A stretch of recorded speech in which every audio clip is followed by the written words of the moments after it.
চোরেদেরকে ধরতে পারে। আগের যে চোর ছিল, মেয়র ছিল, আনঅথরাইজড কনস্ট্রাকশন নিজের বাড়িতে করেছে, সে এখন বিজেপির নেতা। এখন তাকে সরিয়ে তারই পরিবারের আরেকজনকে এনে বসিয়ে দিয়েছে। তা স্বাভাবিকভাবে যারা চোর ধরতে পারে না, যারা নিজেরাই চোর, তারা মানুষের দাবি নিয়ে যারাই মিছিল করবে তাদেরকে পুলিশের ভয় দেখাবে। তার জন্যই পুলিশ দিয়েছে, এটা নতুন কিছু নয়।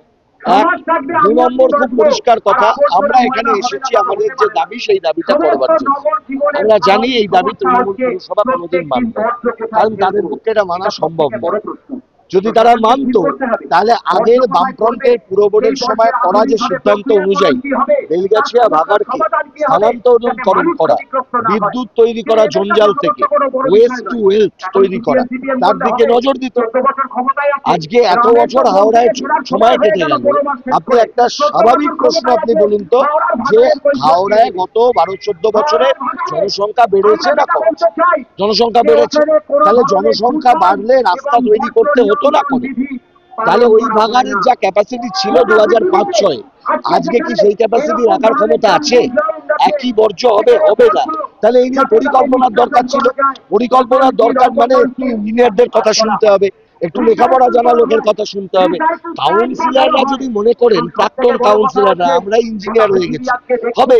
মুখ্যমন্ত্রী মনে করেন তিনি স্পেস সায়েন্সও জানেন, এখানকার প্রাক্তন কাউন্সিলর সেও মনে করে সে যাদবপুরে মেকানিক্যাল ইঞ্জিনিয়ার হয়ে গেছেন, সিভিল ইঞ্জিনিয়ার হয়ে গেছেন। এটাই ঘুষি মারলে বিদ্যে বেরোবে না, যা হবার তাই হচ্ছে। লোককে বলে গেছে ওখানে, এই সিপিএম রাস্তা করেনি, কাঁচা রাস্তা। আরে বলেনি যে ওটা ভাগাড়ের উপর রাস্তা করার অনুমতি কোনো ইঞ্জিনিয়ারিং দেবে না। ওরা রাস্তায় পাকা রাস্তা করে দিচ্ছে, উন্নয়ন করে দিচ্ছে, এবার উন্নয়ন ফেটে বেরোচ্ছে। বুঝতে হবে, মানুষকে বুঝতে হবে। তৃণমূল সাধারণ মানুষকে জন্তু জানোয়ার মনে করে। মমতা ওখানকার জমিদার বসে আছে, আর হাওড়ায় জমিদার বসিয়েছে, কিছু ইজারাদার বসিয়েছে। যেগুলো স্বাধীনতার আগে যে পরিস্থিতি ছিল, টাকা তুলে দাও, কর তুলে দাও, মমতার সরকার সেই একই ব্যবস্থা চালু করেছে। টাকা তুলে ভাগ কালীঘাটে পাঠাও, ভাগ পাঠাও, একই বলেছি। আমি তো বলছি মমতার চটির দাম 15,000 টাকার বেশি। ও যে চটিটা পরে, ওর দামটা জিজ্ঞেস করো, দীপক ঘোষের বইতে আছে 15,000 টাকার বেশি। সেই 15,000 টাকা দিয়ে মানুষকে ক্ষতিপূরণ দিচ্ছে। চোর মমতা, চোরের বিল্ডিং তো পরের কথা। তৃণমূলের লোকেরা শ্মশানের ফুল থেকে পর্যন্ত টাকা তোলে, আর ডাম্পিং গ্রাউন্ড থেকে টাকা তুলবে না। কেওড়াতলা শ্মশানের মাল দিয়ে তৃণমূলের দুটো গোষ্ঠীর মধ্যে মারামারি হয়। এত বকরার পার্টি, চোরের পার্টি, দুর্নীতিগ্রস্তদের পার্টি। অপেক্ষা করুন, তৃণমূলের মুখস্থ খুলছে একটা একটা করে। যেদিন 13 সালে ওরা ক্ষমতায় এসেছিল, আমরা বলেছিলাম এদের দ্বারা হবে না। মানুষ সেদিন বলেছিল উন্নয়নের জোয়ার বইছে। একটা নতুন কাজ করেনি, মৌলিক কাজ কর্পোরেশনের একটা করেনি তৃণমূলের সরকার।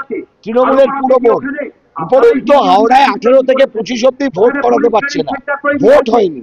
গণতন্ত্রের ন্যূনতম যে চাহিদা সেটা পর্যন্ত সরকার দিচ্ছে। অরাজকতা ছাড়া আর কি করবে? হাওড়ায় কোনো প্রশাসনই নেই। চক্রবর্তী বাড়ির এক ডাক্তার ছিলেন, চক্রবর্তী বাড়ির আর এক ডাক্তার এসছে। এক সপ্তাহ অপেক্ষা করুন, হাওড়ায় জঙ্গলের পাহাড়টা হলে না, ওই প্রাক্তন কাউন্সিলর যারা পাড়ায় পাড়ায় এখনো পর্যন্ত ওই তৃণমূলের ক্যাম্প করে বেরোচ্ছে, পার্টিদের চামড়া রাখবে না লোকে। কেন যাবে? কেন পরিকল্পনা করেনি? সেই পরিকল্পনা করার দায়িত্ব কার ছিল? ওই লন্ডনে গিয়ে যে নাচছে, যে বদমাইশ মুখ্যমন্ত্রী, লন্ডনে গিয়ে মিথ্যে কথা বলছে, সেই মহিলাকে জিজ্ঞেস করুন।